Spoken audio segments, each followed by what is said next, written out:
किसान भाइयों नमस्कार, मेरे श्रोताओं को नमस्कार और बहुत बहुत धन्यवाद जो हमको सुनते हैं। और आज बस एक बार पहली बार ये निवेदन कर रहा हूँ, मैंने कभी निवेदन नहीं किया कि जिन मित्रों को, जिन किसान भाइयों को मेरी विचार, मेरी बातें अच्छी लगती हैं और उन्हें लगता है कि नहीं, हाँ, खेती में कुछ यही बातें हैं जो आगे काम आने वाली हैं, तो हमारे जो विचार हैं वो देश में कैसे पहुँचें, इसके लिए अगर थोड़ा थोड़ा सा लोग प्रयास करेंगे तो कुछ अच्छा होगा। कारण ये है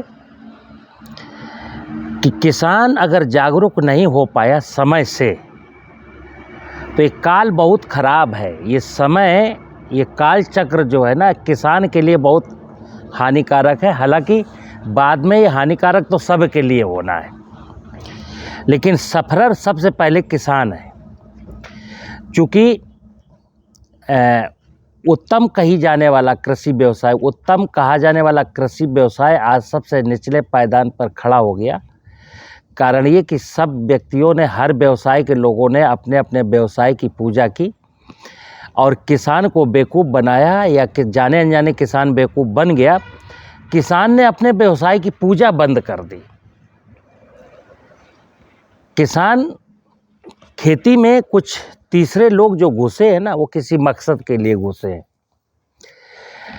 किसी परिवार में अगर तीसरा व्यक्ति आता है तो किसी मकसद के लिए आता है।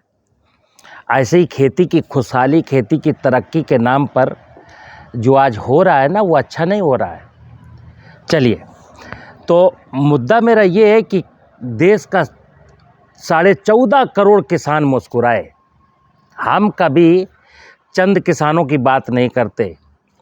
आज की तारीख में यूट्यूब चैनल पर कोई लखपति बन रहा है, कोई करोड़पति बन रहा है प्राकृतिक खेती के नाम पर, और देश में बहुत सारे प्राकृतिक खेती के रिटेल शॉप खुल गए, प्राकृतिक उत्पाद बिक रहे हैं। मैं डंके की चोट पे रहा हूँ कि कोई भी प्राकृतिक उत्पाद नहीं बिक रहा, सब ब्रांडिंग है, सब ठप्पा लगाया गया, कहीं कोई नहीं बिक रहा। जो देश में रियल फार्मर्स हैं ना, मंडला में, ढिंढोरी में, जबलपुर में, उड़ीसा में, एमपी में, कई ऐसे, राजस्थान में, रिमोट एरिया में, जो अज्ञानतावश प्राकृतिक खेती, जैविक खेती करते हैं, मतलब जैविक खेती प्राकृतिक खेती नहीं करते, और गवर्नमेंट भी कहती बाय डिफ़ॉल्ट, यानी कि वो अज्ञानता में करते हैं, करते नहीं हैं, उनसे हो जाती है। अब ये कौन सी बात हुई कि वो प्राकृतिक खेती नहीं करते लेकिन उनसे हो जाती है? चलो, हो जाती है ना, तो उनका माल अच्छा ले लो, उनका माल महंगा खरीद लो, कोई नहीं खरीदने वाला। चलिए, आज का मेरा इशू ये है कि जब मैं फसल बोता हूँ तो फसल की ग्रोथ का एक इशू है नाइट्रोजन। बिना नाइट्रोजन के, जैसे आज की तारीख में जब किसान प्राकृतिक खेती करने चलता है और वो जीवामृत मात्र डाल देता है और गेहूं बो देता है, गन्ना बो देता है, कपास बो देता है, कोई भी फसल बो देता है, तो आप जानते हैं कि वेजिटेटिव ग्रोथ चाहे जिस पौधे की हो, वानस्पतिक वृद्धि में नाइट्रोजन तो चाहिए। बिना नाइट्रोजन के वानस्पतिक वृद्धि नहीं होगी, ये तय है। अब आपकी ज़मीन में चूँकि ह्यूमस यानी जीवांश कार्बन बहुत कम है, इस सॉइल में, हमारी मिट्टी में 1% से अधिक, 1% से अधिक मात्रा में जीवांश कार्बन होना चाहिए, लेकिन बचा कितना? 0.3। तो जो नाइट्रोजन है ना, नाइट्रोजन के बारे में आज की जो मेरी ये वीडियो है वो टोटल नाइट्रोजन को लेके है। नाइट्रोजन है कहाँ, नाइट्रोजन होती क्या है, नाइट्रोजन का सदुपयोग मैं कैसे कर सकता हूँ, नाइट्रोजन को कैसे खेत में बढ़ा सकता हूँ। नाइट्रोजन मन की तरह चंचल है। जैसे यूरिया देखिए आपने, जैसे आज की तारीख में नाइट्रोजन का मतलब यूरिया, और वैसे नाइट्रोजन का मतलब नत्रजन। नत्रजन इस वायुमंडल में 78% है। आपने बहुत सारे खेत ऐसे देखे होंगे कि बारिश के दिनों में अगर कोई फसल ना भी बोए किसान, तो वहाँ 2-2, 3-3 फुट की इतनी बड़ी घास उग जाती है। वो बहुत घास उगती है, डेंस घास उगती है। न तो खेत में किसी ने जुताई की, न वहाँ किसी ने यूरिया DAP डाला, और साहब इतनी गजब घास, इतना अच्छा जंगल हो गया, कैसे हो गया? ये खेल है नाइट्रोजन का। बारिश के दिनों में नाइट्रोजन, जब पानी गिरता है तो नाइट्रोजन बरसती है, पानी के साथ नाइट्रोजन आती है। तो कुछ तो पत्तियां डायरेक्ट पानी में डिजॉल्व हुई नाइट्रोजन को पत्तियां डायरेक्ट ले लेती हैं, जैसे हम लोग रबी की फसलों में कहते हैं ना, नाइट्रोजन का 2% का घोल स्प्रे कर दो। तो वो पानी में नाइट्रोजन का घोल होता है, स्प्रे होता है, और कुछ पानी नीचे गिरता है और वो जड़ों से भी नाइट्रोजन मिल जाती है। लेकिन बारिश में ढेर सारी नाइट्रोजन गिरती है, आप कल्पना नहीं कर सकते। बारिश में एक खेत में इतनी नाइट्रोजन गिरती है जितना कि आप रबी में दे नहीं सकते। लेकिन कहाँ जाती है? तो नाइट्रोजन का एक सिंपल सा काम है कि यूरिया को आप पानी में घोलेंगे तो बहुत तुरंत घुल जाती है। अब जो चीज़ पानी में घुल गई, जाहिर सी बात, अगर पानी में घुल गई और पानी ज़मीन के 6 इंच के नीचे अगर जाएगा तो उसके साथ वो यूरिया चली जाएगी। तो जो पानी ज़मीन में जड़ से बाहर नीचे चला गया, वो यूरिया आपकी पहुंच से बाहर हो गई। दूसरा, ये नाइट्रोजन जब ज़मीन सूखती है तो इवेपोरेट होकर के एटमॉस्फेयर में अगेन चली जाती है। क्योंकि अगर ये नाइट्रोजन उड़ेगी नहीं, नाइट्रोजन अगर उड़ेगी नहीं तो वायुमंडल में 78% नाइट्रोजन कैसे बनी रह सकती है? तो उसका काम है कि उड़ना। अब अगर नाइट्रोजन रुक सकती है तो पहले, आज के बहुत पहले 70, 80, 100 साल, 200 साल पहले जब हम लोग यूरिया नहीं देते थे तब भी वेजिटेटिव ग्रोथ होती थी। आप कोई पूछेगा तब क्यों होती थी? तब होती थी कि खेत में ह्यूमस था। देखिए मेरे हाथ में ये कार्बनिक पदार्थ है,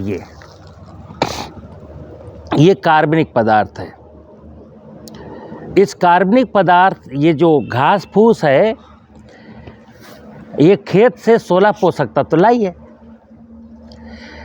इसमें कार्बन भी है, ऑक्सीजन भी है, हाइड्रोजन भी है, नाइट्रोजन भी है, फास्फोरस भी है, पोटास भी है, जिंक भी है, सल्फर भी है, कैल्शियम भी है, मैग्नीशियम भी है, क्लोरीन भी है, तांबा भी है, लोहा भी है, सारे तत्व हैं। लेकिन इस कार्बनिक पदार्थ में जो प्रोटीन की मात्रा है, वो इस कार्बनिक पदार्थ में 4-5% प्रोटीन है। नाइट्रोजन का दूसरा रूप है प्रोटीन। अब इस बायोमास में अगर नाइट्रोजन है ना, ये नहीं निकलेगा ना ये लीच होने वाला है और ना ये इवेपोरेट होने वाला है। अब है क्या काम? आपने पढ़ा होगा CN रेशियो कि साहब कहते हैं ज़मीन में एक CN अनुपात होता है 10:1, यानी कि अगर 10 हिस्सा कार्बन है तो 1 हिस्सा नाइट्रोजन है। पहली बात तो बता दूँ समझदारी का, कार्बन अगर 10 किलो कार्बन है तो 1 किलो उसमें नाइट्रोजन नहीं है। 10 किलो कार्बनिक पदार्थ जो है, जब ये माइक्रो ऑर्गेनिज्म, मैंने फिर बोला, अभी एक वीडियो में बोला था, सूक्ष्म जीवाणुओं के बिना इस जगत में कुछ भी नहीं है।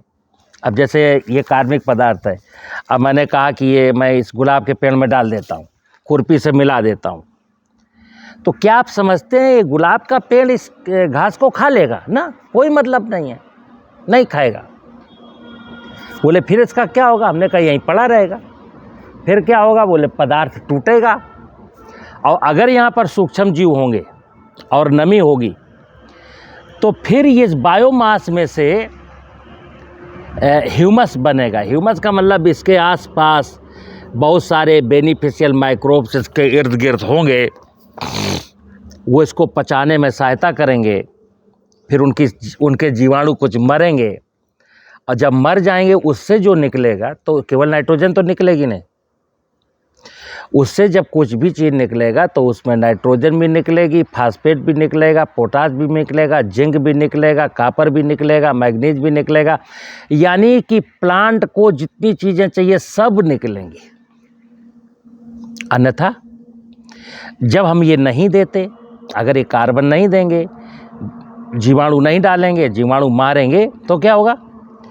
तो फिर यूरिया जो आप देते हैं ना मित्र, अगर मान लो 1 एकड़ ज़मीन में आपने 1 कुंटल यूरिया दी, तो देखिए आप, और 2 बार में दी, 2 भागों में दी, तो आज आप 50 किलो यूरिया अगर गेहूं के खेत में पानी लगाया है और पानी थोड़ा सा सूख गया, यानी पैर चलने लायक हो गया, और 1 कुंटल यूरिया स्प्रे कर टॉप ड्रेसिंग करके आ गए, तो यूरिया जैसे ही डालेंगे वैसे ही डिजॉल्व हो जाएगी पानी। अब पानी का मूवमेंट नीचे को है तो पानी नीचे जाएगा, तो रूट जोन में जहाँ पौधे को चाहिए यूरिया वहाँ तक यूरिया जाएगी, लेकिन रूट जोन से नीचे भी फिर यूरिया जाएगी। जो रूट जोन से नीचे चली गई वो बेकार हो गई आपके लिए। फिर खेत ये सूखेगा, तो जब ये खेत सूखेगा तो ये यूरिया फिर निकल जाएगी, एक्स्ट्रा नाइट्रोजन फिर निकल जाएगा, फिर एटमॉस्फेयर में आ जाएगा। पदार्थ अपना, किसी भी पदार्थ का लघु मूल अपने गुरु मूल से मिलना चाहता है। जैसे पानी पानी के पास जाएगा, नाइट्रोजन नाइट्रोजन के पास जाएगी।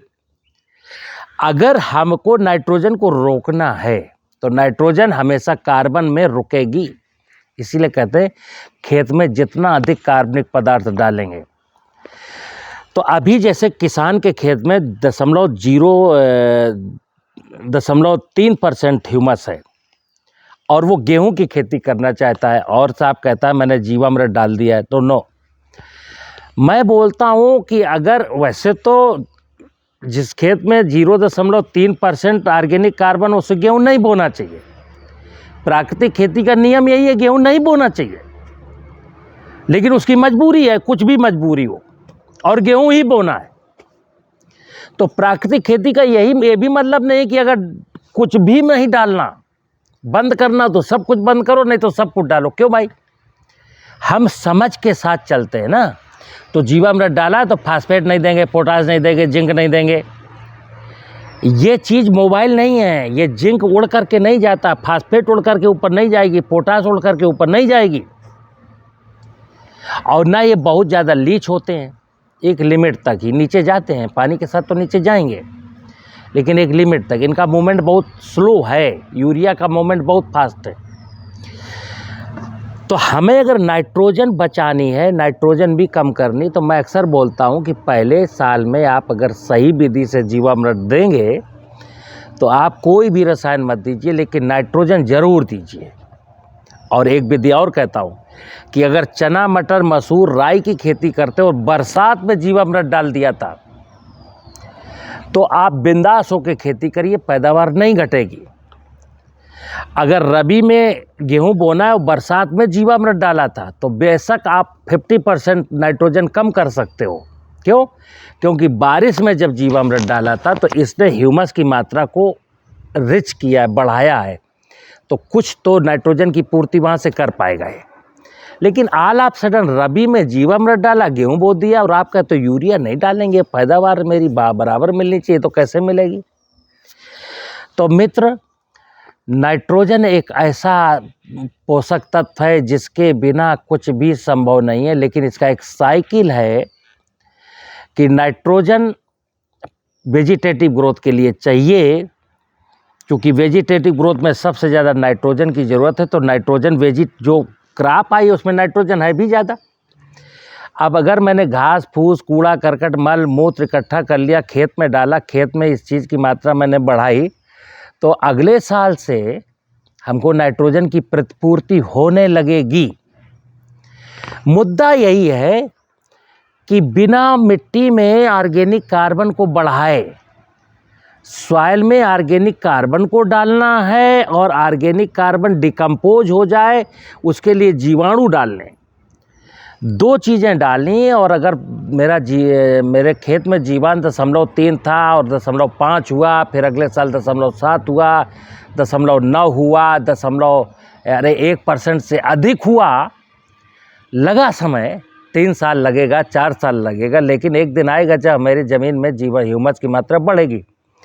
जिस दिन ह्यूमस की मात्रा बरकरार हो जाएगी, उस दिन आप कॉलर ऊंचा करके जीरो बजट फार्मिंग पर आ जाओगे, ताल ठोक के प्राकृतिक खेती होने लगेगी, और किसी की सलाह की ज़रूरत नहीं होगी। मैं फिर बोलता हूँ, आज तो मैं आपको समझा रहा हूँ ना, अगर समझ में आ गई और मातृभूमि की सेवा में लग गए तो विनोद कुमार चांद की जरूरत ही नहीं है।